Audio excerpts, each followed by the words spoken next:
Bonsoir à tous. À la une de l'actualité de ce dimanche 29 octobre. D'abord, la campagne pour l'élection locale débute aujourd'hui à travers tout le territoire national avec en toile de fond le nouveau rôle dévolu à ces collectivités en tant que levier essentiel du développement local et de la dynamisation de la croissance économique. On en parle dans ce journal.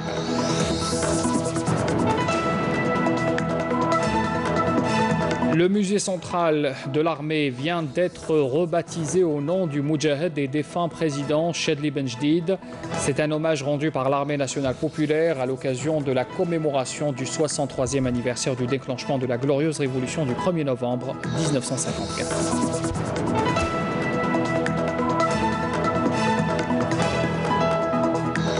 Dans l'actualité aussi, un colloque international s'est tenu aujourd'hui à Alger, à la Bibliothèque nationale d'Alger. L'événement qui a pour thème le front du Nord, les Belges et la guerre d'Algérie vise à faire connaître l'apport du peuple belge à la révolution algérienne.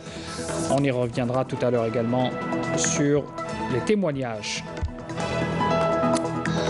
Et puis, un dossier ce soir à suivre sur la gestion des ressources hydriques à travers deux wilayas du pays. D'abord, Khenchela, zone semi-aride à vocation agricole, et puis Mostaganem, région côtière qui a longtemps souffert d'une maldistribution de l'eau potable. Deux reportages à suivre tout à l'heure.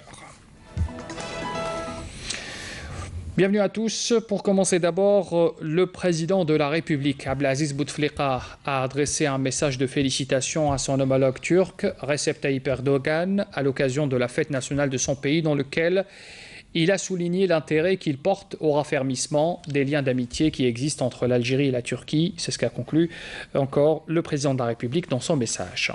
Autre message du président Abdelaziz Bouteflika adressé cette fois à son homologue de la République tchèque, Miloš Zeman, à l'occasion de la célébration de la fête nationale de son pays, dans lequel Abdelaziz Bouteflika relève l'excellence des relations d'amitié et de coopération tissées de longue date, qui ont été tissées depuis de longues dates entre l'Algérie et ce pays ami. Et puis également un message de félicitations adressé par le président de la République, Abdelaziz Bouteflika, au président du Turkménistan, à l'occasion de la célébration de la fête nationale de son pays, dans lequel le président de la République réaffirme son entière disponibilité à œuvrer au renforcement des liens d'amitié et de coopération qui lient les deux pays. Le Moudjahed et ancien ministre Mohamed Larbi Dmar Latrous, décédé samedi, hier donc à l'hôpital militaire de Ain Nadja, a été inhumé aujourd'hui après la prière de Dohr au cimetière de Cheraga à Alger. L'enterrement a eu lieu en présence de plusieurs personnalités politiques et historiques et des membres du gouvernement. À leur tête, le président du Conseil de la Nation Abdelkader Ben Salah, le président de l'Assemblée populaire nationale Saïd Bouhadja et le président du Conseil constitutionnel Mourad Medelsi.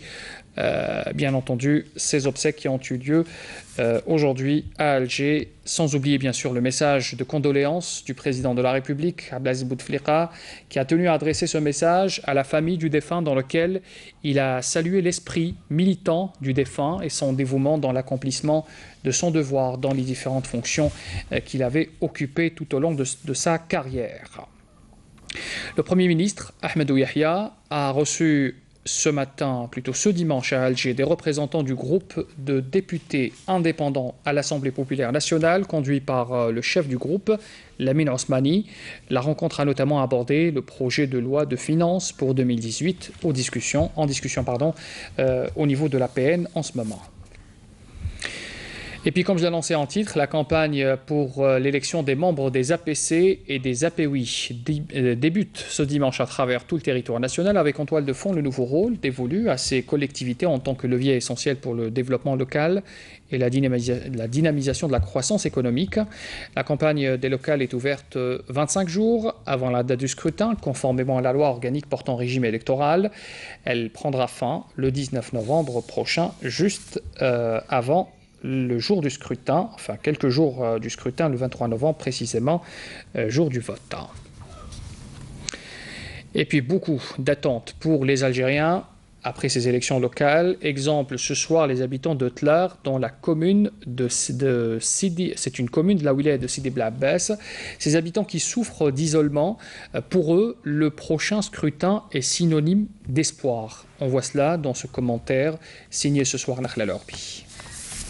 Dépités mais pas désespérés, les habitants de Tlar expriment leur ras-le-bol. Dans cette commune, rien n'a changé depuis des lustres. Ce n'est pas pour autant qu'ils n'iront pas voter, disent-ils. Ils estiment que cet acte est décisif pour eux. Pour ma part, je vais voter pour le plus crédible des candidats. Il n'y a rien à faire ici, en dehors des cafés. C'est mort.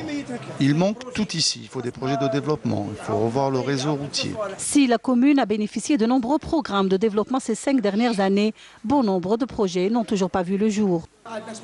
On n'a pas d'équipement sportif, pas de piscine, pas de salle de sport. Tout est fermé. On a besoin de transport scolaire. L'année 2017 a été riche en projets. La commune a bénéficié d'une enveloppe de 52 millions de dinars. Concernant le secteur de l'habitat, on a bénéficié de 742 logements sociaux en cours de réalisation. En attendant, les habitants de Tlar ont hâte d'aller aux urnes pour élire celui ou celle qui apportera le changement dans cette localité isolée. Retenez que la ministre de l'Éducation nationale, Nouria Ben Rabrit, en sa qualité de chef de la délégation algérienne, président de la Commission nationale pour l'éducation, la science et la culture UNESCO, prendra part à partir de demain aux travaux de la 39e session de la conférence générale de l'UNESCO, prévue donc à partir de demain, le 30, jusqu'au 14 novembre, au siège de l'organisation à Paris, en France. Le ministre de la Communication, Jamal Kawan, indique ce lundi à Alger que l'entreprise de télédiffusion d'Algérie est appelée à être au diapason des transformations radicales que connaît le paysage audiovisuel algérien et de matérialiser aussi les réformes décidées par le président de la République dans ce secteur. Le ministre faisait cette déclaration dans une allocution prononcée au siège de la TDA, dans le sillage de la commémoration du 55e anniversaire du recouvrement de la souveraineté nationale sur la télévision et la radio nationale. Et les travailleurs et aussi de la radio et de la télévision ont été célébrés. C'était hier, justement, à cette date, à l'occasion de ce 55e anniversaire du recouvrement de la souveraineté, ce 28 octobre. Plusieurs retraités de l'EPTV ont été notamment honorés lors de cette cérémonie. On voit cela avec Soumia Zarouei. Une occasion pas comme les autres, celle de la célébration du 55e anniversaire du recouvrement de la souveraineté nationale sur la radio et la télévision algérienne. Une date qui rappelle le défi relevé par une poignée de journalistes et de techniciens algériens au lendemain de l'indépendance.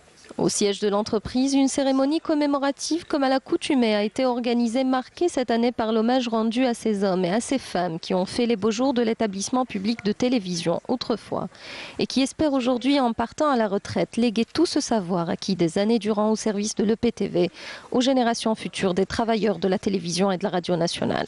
Je profite de cette occasion pour rendre hommage à tous les travailleurs et travailleuses qui déploient en permanence des efforts considérables pour relever tous les défis afin de hisser notre établissement toujours plus haut. Cela fait 29 ans que je travaille pour cette entreprise. Ici, on ne se rend pas compte du temps qui passe. J'ai 37 ans de service, la télévision c'est ma deuxième famille. Aujourd'hui, je suis à la retraite et j'espère que ça se passera bien aussi pour ceux qui restent. J'espère que la nouvelle génération accomplira sa mission avec succès et avec honneur. J'espère aussi que cette relève sache l'importance de cette mission, car notre pays est cher à notre cœur à tous. La détermination, le sérieux et la rigueur de cette génération qui a fait preuve d'un grand professionnalisme au service de l'établissement public de télévision. Cette expérience qui les a unis telle une même famille les réunit aujourd'hui autour de cet hommage qu'on leur a rendu au sein de l'entreprise. Et je rappelle que cette cérémonie s'est déroulée aujourd'hui même et on rend hommage bien sûr à tous ces retraités, à tous ces travailleurs qui ont sacrifié leur vie parfois au service de la télévision algérienne. Merci à tous. On continue ce journal avec cette commémoration du 63e anniversaire du déclenchement de la glorieuse révolution du 1er novembre qu'on fêtera dans quelques jours. Sachez qu'au nom du général de corps d'armée Ahmed Gaïd Salah, vice-ministre de la Défense nationale, chef d'état-major de l'armée nationale populaire, le général-major Habib Chentouf, commandant de la première région militaire, a procédé aujourd'hui à la baptisation du musée central de l'armée au nom du Moudjahed, le défunt président Chadli Ben Jdid. On voit cela en image avec Amal Siridira. Au nom du général de corps d'armée Ahmed Gaïd Salah, vice-ministre de la Défense nationale, chef d'état-major de l'armée nationale populaire, le général-major Habib Chentouf, commandant de la première région militaire, a procédé à la baptisation du musée central de l'armée au nom du Moudjahid et défunt président Chedli Benjdid, en présence de cadres de l'armée nationale populaire, des autorités locales, des représentants de la famille révolutionnaire ainsi que la famille du Moudjahid et défunt président Chedli Benjdid.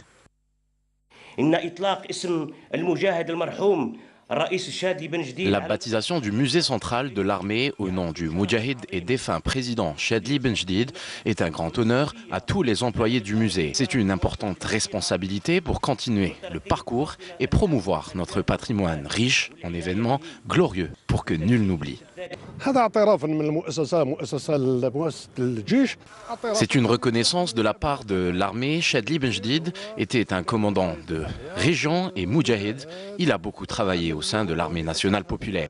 Le Moudjahid des défunts présidents Chedli Benjdid est né le 14 avril 1929 dans la localité de Seb'a, commune de Boutelja, wilaya de Taref. Il a débuté sa lutte révolutionnaire en 1955 en rejoignant l'armée de libération nationale dans la wilaya historique de, où il a occupé plusieurs fonctions.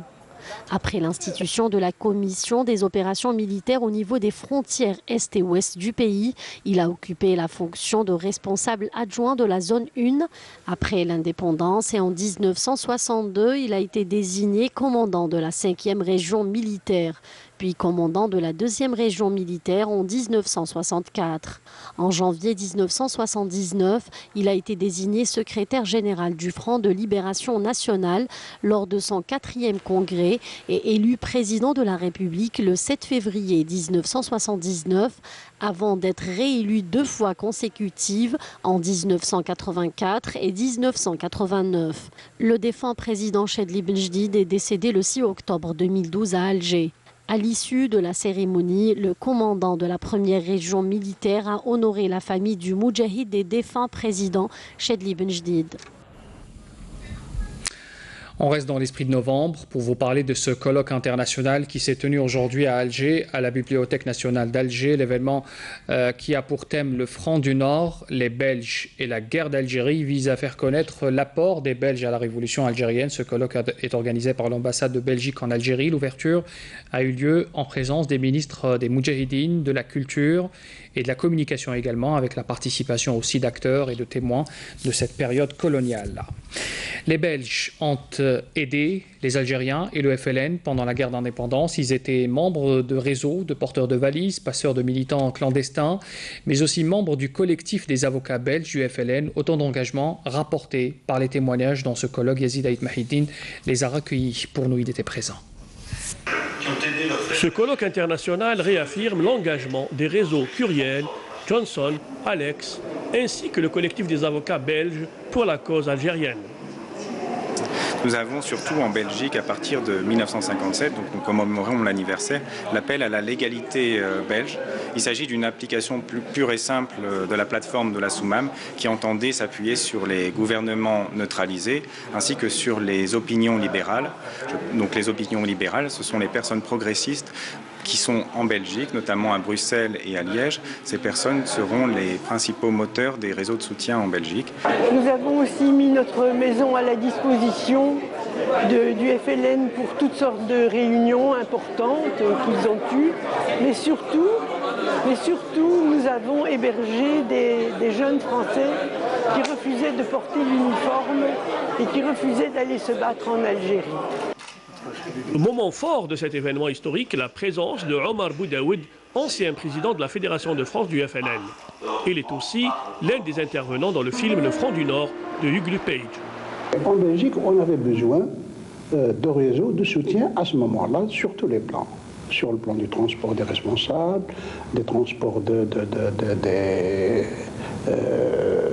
documents, même des fois des arts, et enfin tout ce qui concernait la logistique pour l'organisation du FLN en France. Je remercie tous ceux qui, de près ou de loin, ont aidé les Algériens arracher l'indépendance de leur pays.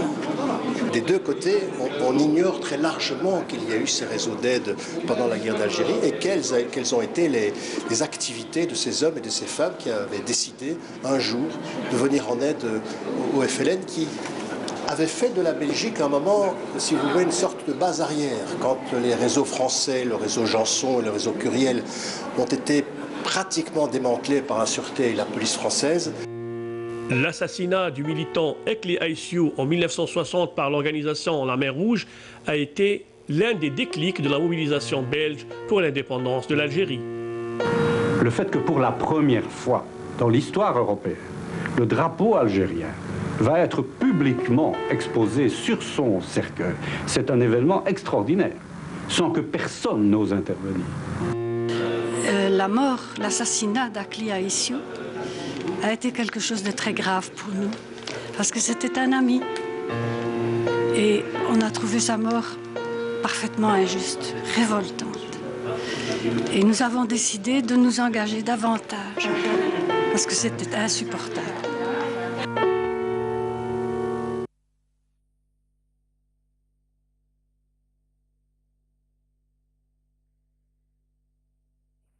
Allahu Akbar, Allahu Akbar. Ashhadu an la ilaha illallah.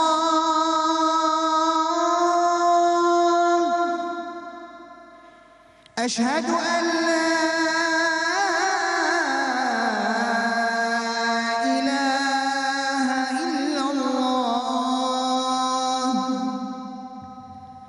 أشهد أن محمدًا رسول الله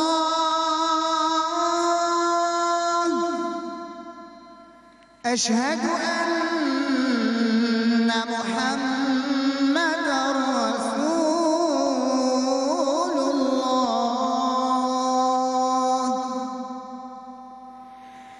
حي على الصلاة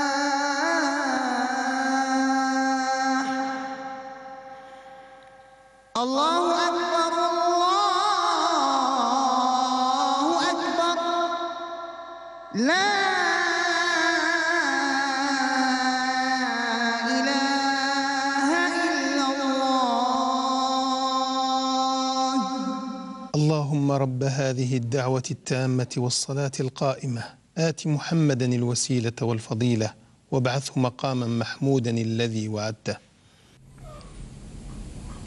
تقبل الله صلاة الجميع.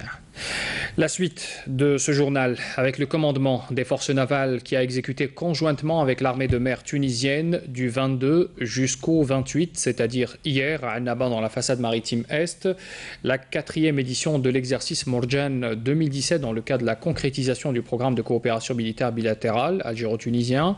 Au titre de cette année 2017, l'exercice Morjan 2017 a été mené sur 3 phases, décidées à l'entraînement et à la préparation des activités en mer, portant sur les activités tactique. C'est une coopération aéronavale conjointe de recherche aussi et d'interception d'un navire supposé se livrer à un trafic illicite, en plus d'un exercice de recherche et de sauvetage en mer, l'activation du centre des opérations militaires conjoints et enfin la programmation d'exercices de plongée au profit des plongeurs des 2 parties, à quai et en mer également, c'est ce que précise un communiqué du MDN. On apprend également ce soir à travers un autre communiqué du ministère de la Défense que dans le cadre de la lutte antiterroriste et de la sécurisation des frontières, et grâce surtout à l'exploitation d'informations, un détachement de l'armée a réussi cet après-midi même à saisir au niveau du secteur opérationnel de Biskra à saisir une caisse de munitions contenant 700 balles ainsi que 2 quintaux d'engrais utilisés généralement pour la fabrication d'explosifs. Et puis dans le cadre de la lutte antiterroriste également, on apprend ce soir que lors d'une patrouille de reconnaissance menée près des frontières au niveau de la zone frontalière de Bourj Baji Mourtar, un détachement de l'ANP a saisi une mitrailleuse lourde de calibre 14,5 mm, une autre mitrailleuse également de type PKT et une quantité de munitions, précise un communiqué du MDN. À Batna également, un autre détachement de l'ANP a détruit 4 casemates pour terroristes contenant des subsistances de vivres, des médicaments et d'autres objets, tandis que des éléments de la gendarmerie nationale ont arrêté 2 éléments de soutien au groupe terroriste, ajoute encore le MDN. D'autre part, les gardes-côtes ont déjoué à Oran et Mostaganem des tentatives d'émigration clandestine de 15 personnes, tandis que 5 immigrants clandestins de nationalité marocaine ont été interceptés à El Oued, conclut encore le communiqué du MDN. Le dossier de ce soir est consacré aux ressources hydriques. D'abord, Khanchla, qui est une wilaya de l'est du pays, qui connaît des difficultés en matière de ressources en eau. Avec plus de 400 000 habitants, cette wilaya est à vocation agricole et c'est une région semi-aride. La solution reste pour le moment le captage des eaux de cette nappe phréatique qui ne cesse de s'épuiser et le transfert des eaux à partir d'autres wilayas. Voici le reportage signé ce soir à Abdelmajid Bankassi. Située dans une région semi-aride, Khanchla connaît une sécheresse pratiquement chronique. La wilaya, qui est à vocation agricole, a de grands besoins en eau. Et parmi les solutions mises au point pour mettre un terme à la problématique de l'eau, la réalisation de barrages, aussi bien pour l'alimentation en eau potable que pour l'hydraulique agricole. Effectivement, la problématique de l'AEP au niveau de la wilaya de Khanchla, la wilaya, heureusement, elle a bénéficié d'un programme très important dans le cadre des investissements publics de l'État. On n'est pas loin du barrage de Yabous qui est destiné essentiellement à l'alimentation en eau potable de la zone montagneuse. Et il va couvrir 4 à 5 communes. Il va assurer l'alimentation en eau potable, notamment dans les périodes difficiles. On est à proximité également d'un périmètre agricole de 1000 hectares. Vous constatez avec nous que le projet de transfert d'eau à partir de Yabous, il avance très bien. Au programme de l'hydraulique à l'échelle de la wilaya, il y a également la mobilisation des eaux souterraines pour une meilleure dotation en eau des habitants de la localité de Qaïs. Il y a notre méga projet qui est également lancé avec 60 milliards de centimes au niveau de Qaïs, avec un champ de captage pour la mobilisation de l'eau en réalisant 3 à 4 forages d'une capacité importante, suivi par la réalisation également d'une station de traitement et les infrastructures de stockage avec une adduction, et on va arroser également toute la partie de Qaïs. Oui, effectivement, donc pour la wilaya de Khanchla, donc elle est principalement alimentée à partir de ressources souterraines, donc en l'occurrence c'est des forages profonds. Et les dernières années, comme il y a quand même une pénurie d'eau, enfin une sécheresse qui a connu au niveau du forage, qui a connu un tarissement parfois, et même une diminution et un rabattement au niveau d'eau. Donc on est allé, la stratégie du secteur, donc c'est allé vers la ressource superficielle. Les ressources superficielles, bien sûr, et c'est la stratégie nationale qui consiste à réaliser des ouvrages hydrauliques, en premier lieu les barrages. Un choix approprié pour une mobilisation efficace de toutes les ressources en eau. Autre wilaya, à Mostaganem, près du barrage de Kramis, les agriculteurs ambitionnent de développer l'élevage bovin sur place et de créer même un bassin laitier. C'est un projet qui nécessite la mise en service d'un plan d'irrigation dont les études ont été achevées et qui n'attendent plus que le financement. Reportage, Abdelhalim Yaïch. À une soixantaine de kilomètres du chef-lieu de la wilaya de Mostaganem, dans la commune de Nekmaria, se trouve bon nombre d'exploitations agricoles. Certains agriculteurs doivent adapter leur exploitation en fonction de l'eau disponible, une ressource qui se fait rare ces derniers temps. Je gère cette exploitation du mieux que je peux, donc dans la viticulture, dans l'élevage bovin, dans la serre plastique avec les moyens de bord. Je dis bien avec les moyens de bord. Quand il n'y a pas trop de sécheresse, on fait quelque chose. Quand il y a de la pluviométrie, on fait autre chose. Ça dépend du climat. On vit selon le climat. selon la météo et selon l'eau qu'on a ou que l'on n'a pas. La disponibilité de la ressource hydrique devrait permettre de développer la région pour créer un bassin laitier. Ça serait l'objectif à se fixer, bien entendu, quand le barrage El Krami sera opérationnel. Ce que nous attendons avec une impatience, je vous dirais pas très profonde. Nous demandons un plan d'urgence, mais alors vraiment en urgence, que ce plan d'irrigation soit mis en place, parce que de là va se développer 6000 hectares. Le déficit pluviométrique qui sévit nécessite en effet la prise de mesures urgentes. La direction des ressources en eau a achevé les études d'un projet en attente d'inscription pour financement afin d'acheminer l'eau du barrage de Kramis. Le barrage Kramis actuellement il fait que de 22 millions de mètres cubes. 22 mètres cubes, donc c'est le 15 millions pour l'irrigation et le reste pour l'alimentation eau potable de 3 chefs-lieux de Dairat. Donc c'est la première tranche réalisée et exploitée. La deuxième tranche, les études sont achevées et réceptionnées. On attend le financement pour réaliser la grande tranche, la deuxième tranche. Il y a tout un système. Donc, il y a 3 stations de pompage et un réseau d'irrigation primaire, secondaire et tertiaire avec les bornes d'irrigation. Un système d'irrigation que les agriculteurs de Mostaganem attendent avec impatience et qui devrait permettre de développer la production et l'économie nationale. On quitte la verdure pour aller dans un endroit en Algérie où il fait tout aussi beau en ce moment. C'est le Tassili Nadjer. C'est une région à visiter en ce moment avec bien sûr avec le début de la saison touristique dans cette région du sud. C'est une région féerique, vous la connaissez déjà. Elle offre un paysage ensorcelant aux nombreux visiteurs qui la découvrent pour la première fois. La voici encore une fois en images commentées par Salam Kasser. Au premier regard, des paysages lunaires et envoûtants nous accueillent. Le Tassili Nadjer, dans toute sa splendeur, abrite l'un des plus importants ensembles d'art rupestre préhistorique du monde.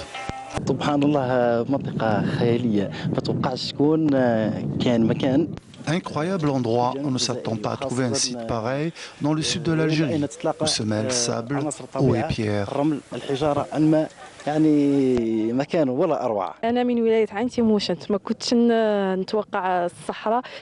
suis de Ain Timouchent, cet endroit m'a beaucoup plu, j'espère revenir. Plus de 15 000 dessins et gravures rupestres recouvrent ces murs et permettent d'y suivre depuis 6000 ans avant Jésus-Christ jusqu'à notre ère les changements climatiques, l'immigration de la faune et l'évolution de la vie humaine aux confins du Sahara, ce qui confère à ce lieu un intérêt particulier pour les touristes. Quand je suis venue dans ce site, j'ai été émerveillée par les paysages multiples et variés. Une première pour moi et c'est difficile de décrire ce qu'on ressent. L'accueil est extraordinaire. C'est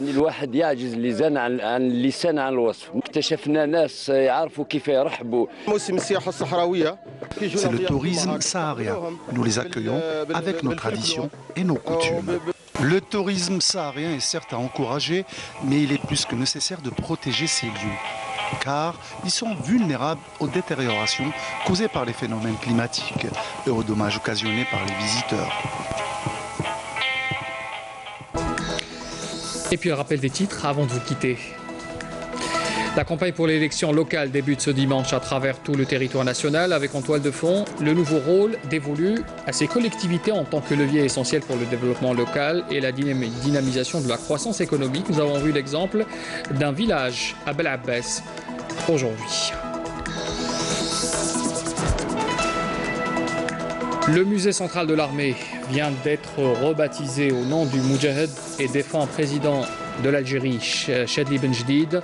C'est un hommage rendu par l'armée nationale populaire à l'occasion de la commémoration du 63e anniversaire du déclenchement de la glorieuse révolution du 1er novembre.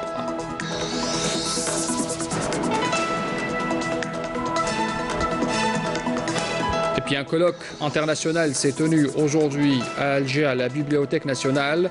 L'événement a pour thème le Front du Nord, les Belges et la guerre d'Algérie. C'est un événement qui vise à faire connaître l'apport des Belges à la révolution algérienne.